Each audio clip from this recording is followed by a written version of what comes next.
Birada sa Pagtuo.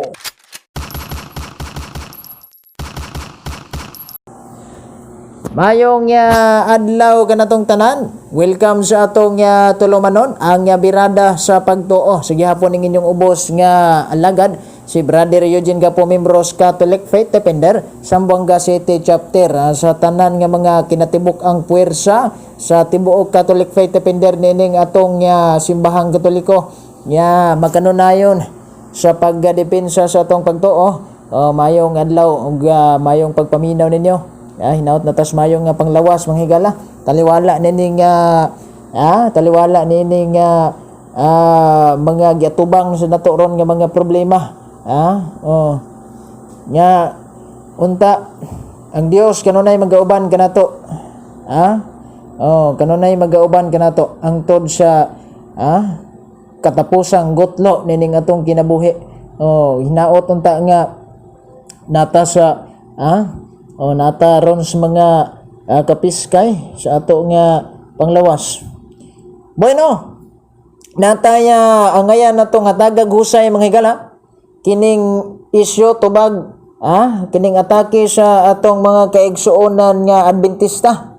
With your respect ninyo nga naminaw nining atong biradas Pagtuo kay ilang pasangil kuno mga igsuon nga si Kristo usa ka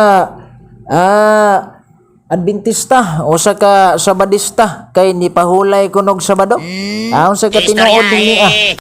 Ato ning atagag husay gamay kay daghan ra ba kayo nga tong mga kaigsuon ng Katoliko nga wa pagyud intaw tuon-tuon sa atong doktrina.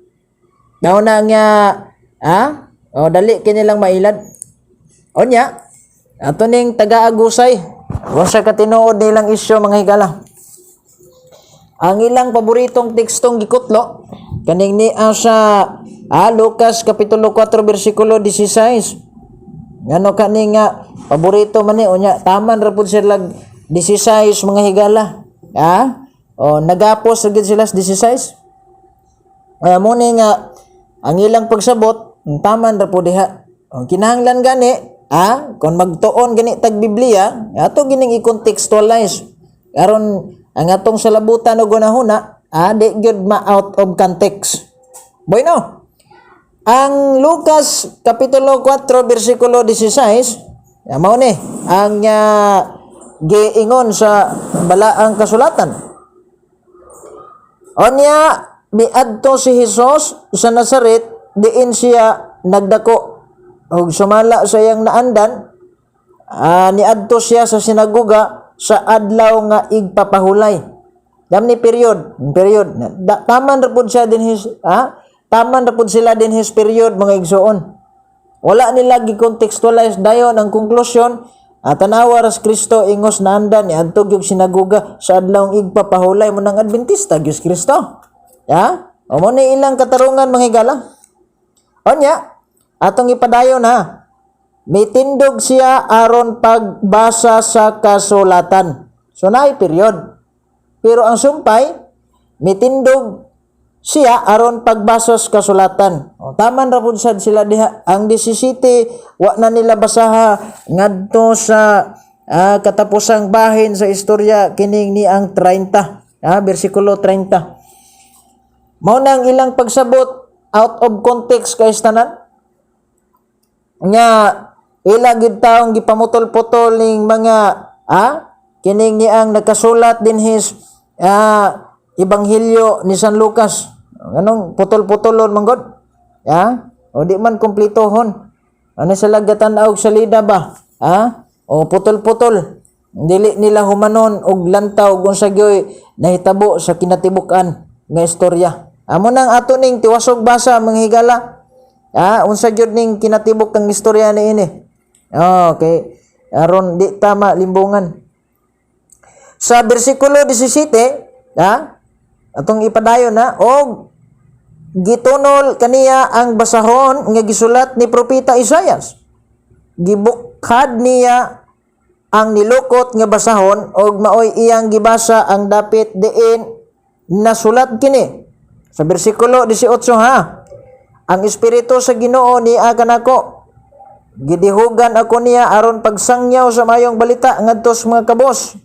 Gipadala ako niya aron pagsangyaw sa kagawasan ngadto sa mga binihag o pagpahiuli sa pagtan-aw sa mga buta, pagpagawas sa mga dinaog-daog o pagpahibalo sa tuig nga ang Ginoo muluwas sa iyang katawan. Kining atong gibasa nga Biblia ang bag-ong kasabutan ni o sa kahubad sa protestante nga bersyon ni katoliko bersyon na kay aron watay bias.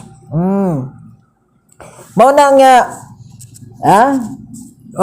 motoy unod sa kasulatan. Adila na to te humanog basa ning bersikulo 20 kay ato sa ning tinaw ning ni asa 16. Kining 16 mga higala ni sulod sa sinaguga aron pagbasas kasulatan. Wala tay mabasa gyud litra por litra nga nisod siya sinaguga ingos na andan aron pagsimba. Unsa may simbahon didto nga siya may Ginoo. Siya may Dios nya simba siya siyang kaugalingon. Yun sa paghuna-huna ni atong mga kaigsunan. Way mabasa sa Biblia mga higala nga nisimba si Kristo diha. Gani igo rang nibasa sa kasulatan. Kay ang tuyo manggod ni Kristo diha mga igsuon sa pag-asod niya sinaguga aron iyang sangyawan ning mga tua didto nga wa pay pagtuo nga nagdala sa mga sinayop nga pagtuo. Dili sa ingon mga higala nga sige tagsod aning simbahan sa Seventh-day Adventist Church aron pagsangyaw usa na sad ta ka Seventh-day Adventist. Dili na maoy katarungan mga higala. Now kadtong gibasa ni Kristo nga ni ang sulat ni propeta Isaias nangasuko ni mga tao ani mga higala kung ato gining tinud-og basa nangasuko unya human sa ilahang kasukanan mga igsuon gawa man kadawat sa tinudloan ni Kristo kay ilahang baruganan sungag man kay baruganang Kristo God mo nang nangasuko sila sama sad ni sila sa kining mga Adventista karon sama sad ni sila sa mga pangutok kaning Adventista sa unang panahon. Makadungog makadungog gani sila sa tinudloang Kristo. Mga suko gid ni gatong sangyawan. Dayon ra bag panghilabot na mga Facebook. Diha sa bersikulo 28 to make the story short na lang. Para masabtan ginato ni. Sa pagkadungog nila niini dagasuko pagayo ang tanan nga tua didto sinaguga. Mitindog sila sa ilang nanindog sila og ilang guyod si Hesus ngadto sa gawas lungsod og gidala ngadto sa tumoy sa bungtod diin natukod ang ilang lungsod aron ihulog sa pangpang. So ning mga Adventista mga higala.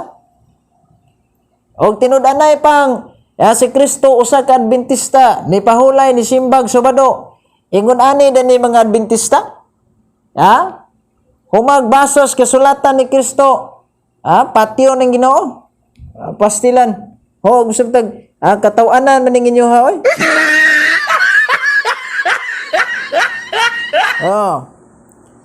Ginig katawanan. Onya. Kung tinud-anay gyud nandun na ba unsa maning mga classes utok ning patyon maning Ginoo ihulog mas pangpang. So di gud ni Adventistas Kristo kay og tinud-anay pa ning Adventista mga higala dapat magaliluya ni mga tawhana kay dunay Ginoong nasagol sa ilahang nasagol sa ilang panagtipon.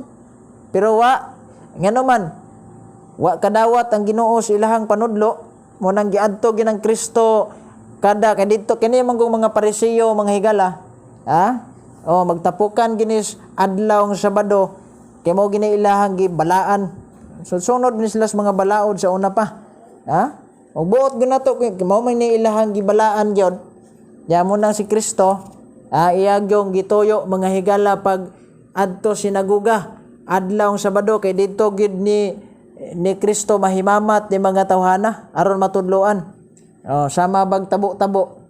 Gusto kang mahimamat og mga utanon, mga higala. Gusto kang mo palit og mga unsa pay naa dihang imong palitonon. Natural aning muadto kitag Domingo. Kay Domingo man ang tabo-tabo. Lisod pog muadto tag Lunes nga wa na may tabo. So ingon ana sa nang nahitabo. Ingon ana sa nahitabo. Now, ang gibuhat ning atong mga kaigsoon ng Adventista, ilang gipasangil o gipahid nga si Kristo Adventista. O nya ila ra ba pud ang gipatay si Kristo manghigalan ning niang bersikulo 28. Hangtod sa 29. Nya og tinuod pang Adventista patio di ay. Noon sa kuning classes, noon sa kuning classes pagsabot mga higala. Birada sa pagtuo. Sa laing punto mga higala, unsaon man ni pagkahitabo nga ma-Adventista ni Kristo? Nga niya sa ilang basahon mga higala kining World Adventist. Nga natukod ning ilang simbahan mga higala pastilan. Ilang tinuuhan, ilang mga fundamental belief, ilang mga pilar mga higala. Seventh Adventist Church established 1850 pa. Wa pa 1850. Wa pa sila mga belief, wa pa fundamentals mga higala, wa pa Adventista aning niya. Inoon anay na mahulay Sabado sa una. O katong mga Hudiyo. Pero dili man to, di man to gani usas liman akong nahinabi mga higala, usas ilahang inilagyong liman nyatong na interview mga higala nga kinsa benes Ellen G. White. Mo ni ang founder sa Seventh-day Adventist Church Kaubang Miller. Unsa ingon silang lima natong paminaon? Nga kuan prophecy dahil man yang katubigan Kana si Ellen G. White mo ginay gatukod sa Seventh-day Adventist Church. sila gakuan Sila gakuan. sila karisto Kano si amon to nila natukod jud tong Adventista jud. Sa tuiga to. pero kuan na marag ito kuan man ta ba ito marag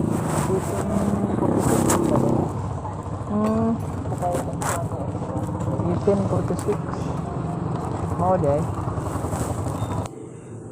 Pastilan mga higala, pagkatataw Dios pamahayag. Di giniingon tiaw ning ilahang pahayag. So mao na nga di gyud kining ilang pagsabot sa Biblia puros mga out of context. Mungutlo dig teksto sa Biblia di ra ba panghumanog basa? Kini manggod lang style puros na ni pangilad. Tawas. Dudong indong.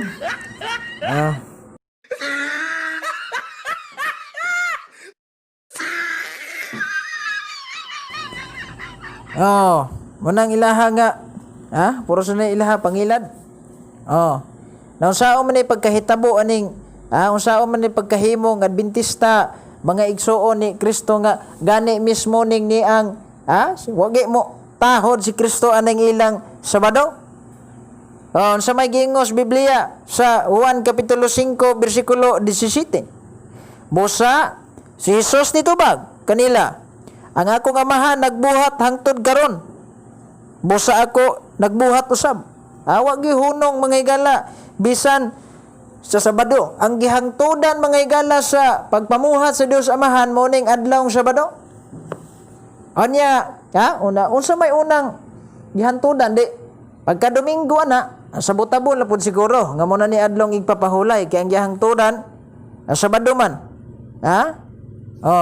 So say wa man kadawat ni mga Sabadista, 18. Tungod ni samo tinuod ang tinguha sa mga kadagkuan sa mga Hudiyo sa pagpatay kaniya.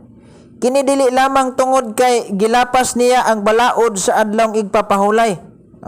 Sa Latina ang kining Biblia ang hubad nga santos nga Biblia, Ang giingon dito nga, sanglit dili lamang kay gilapas, gibungkag niya ang adlawng Sabado. Gibungkag ng adlawng Sabado ang Kristo, mga higala. Ha? So hayag pas, udtong tutok sa adlaw. Nga gabungkag sa Kristo aning adlawng Sabado, o nya ang gihangtudan di ay sa pagpamuhat sa amahan, morning ni ang Sabado.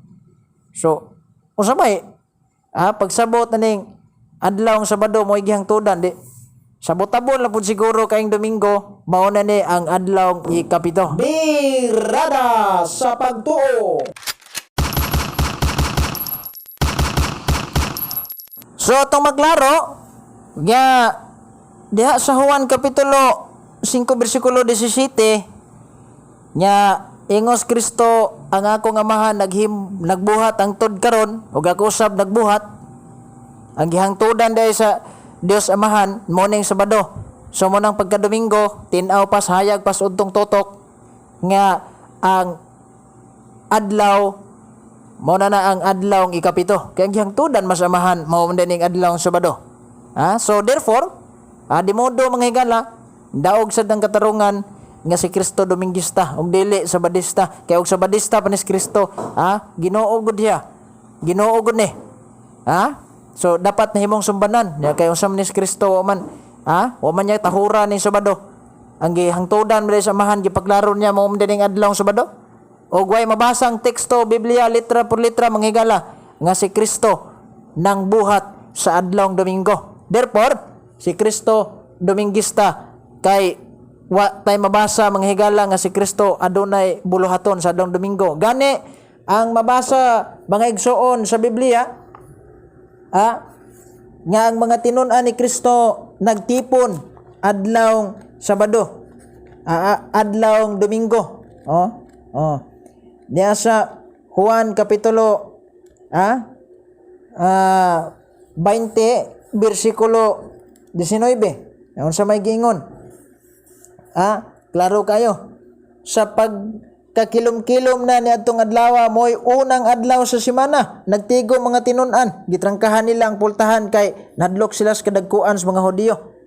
Nagtigom gyud adlaw unang semana. Kining ilahang tingtigom di man unang adlawng semana. Sabado man hinuon nilang tingtigom.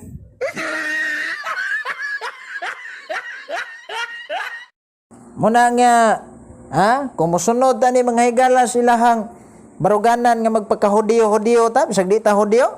Unsa gihingos, Biblia mga higala. Suwat ni Apostol Juan sa Pinadayag Kapitulo 3 versikulo 9, mga sakop ning Satanas nga nagpagka-Hudiyo, pastilan. Kanya, atong tanahon ning kunong Biblia, o kung unsa ning kapagka-Hudiyo-Hudiyo bisag di Hudiyo. Matod pa kanang mga sakop sa pundok ni Satanas nga nagpagka-Hudiyo, mga bakakon. Paduolon ko sila kanimo aron paduolon og payokboon ko sila aron sila mahibawos gihigugma ko ikaw. Naman nang mga sakop dining Satanas mga higala, munang gikita mo.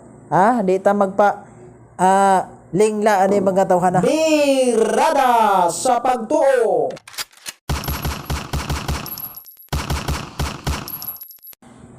So muna nga ilang katarungan nga si Kristo Adventista, wagin wagin ni pulos. Sige ra ba sila sunod-sunod ani mga balaod sa mga Hudiyo? Sini sila sunod-sunod ani mga balaod nga ang Hudiyo gitagaan kunog balaod mga higala sa Dios nga mamahulay kitag Sabado. Muna ilang sunod-sunod sukad pa kuno sa daang tugon. Daon sa may giingon sa Biblia mga higala. Sa Juan, sa Hebrehanon Kapitulo 7 versikulo 18. Daon sa giingon sa Biblia, busa ang karaang tulumanon, gisalikway tungod kay huyang kinig walay hinungdan. Way hinungdan mga higala, sumay tigsunod-sunod din yun. Birada sa pagtuo. Bueno, hinaot nga daghan tag nakutlo ron nga mga pagtulunan sa mga naligsa na to diha sa to ang tulumanon, ang birada sa pagtuo. Medyo respect na lang ninyo ha. Saon nga sakit mong gining kamaturan pero kinahanglan ang kamaturan dawaton. Okay, muni naghatag ka na tog kagawasan. Ingon pa ni Kristo manghigala. Daghang salamat sa inyo nga pagpaminaw hangtod sunod nga higayon pohon. Sa mora gihapon na to nga mga episode. Kini yung ubos nga lagad sa kanginan Brother Eugene Gapo, members Catholic Faith Defender, manamilit kini sa pagingon. Dalay ko ng Dios o gamayong adlaw kanatong tanan. God bless us all.